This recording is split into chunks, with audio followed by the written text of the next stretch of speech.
Lahat naman tayo may pinagdadaanan sa bawat biyahe natin sa buhay. Yung iba, pagod galing sa trabaho. Yung iba naman, papasok pa lang. Ikaw, bagot na, kakahintay kung kailan matatanggap. Siya naman, chill lang, ang dakilang tambay. Ako nga eh. Wala, never mind. Yung iba nga, kakabreak lang sa jowa nila. Kaya imo-imuhan at nagdadrama. Kaya wag na wag po tayong manghusga agad. At lalo nang wag mag-assume na mabibigyan tayo ng upuan sa gitna ng rush hour. Kaya pasok ka sa priority seating o hindi, wag mag-alala. May solusyon na. Gagaling ka na te. Basta makakaupo ka na. 5 tips para makaupo ka sa biyahe in case nakatayo ka lang lagi. Travel tip number 1. Dapat ikaw ang pinakauna sa pila. Yung tipong ma-awardan ka ng most punctual of the year. Problema nga lang kung madami din kayong maagang pumila. Kaya paunahan na lang din. Which brings me to travel tip number 2. Maglaro kayo ng trip to Jerusalem. O papatugtog ng music, sayaw-sayaw konti, tigil music at paunahan sa upo. Huwag lang magtulakan. Disqualified agad yung hindi sumusunod sa rules ng laro. Easy, di ba? Travel trip number 3. Magpanggap kang nahihilo. Yung tipong mawawalan ka na raw ng malay. Dapat best acting ha. Yung kapani-paniwala. Yung pauupuin ka na nun. Travel tip number 4. Magmakaawa ka. Kung kailangan magpakatanga, hindi gawin mo. Makaupo ka lang. Magparinig ka ng bonggang-bongga. Yung tipong kilig to the bones ang tama. Wala na bang gentleman dito? Yari guys.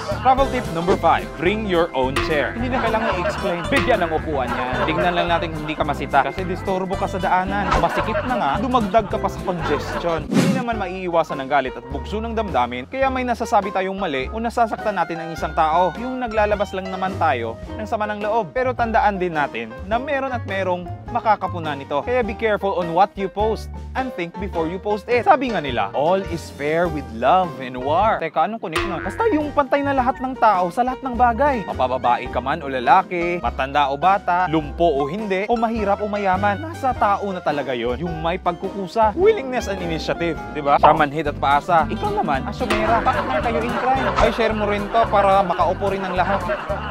Tips para makaupo ka sa biyahe.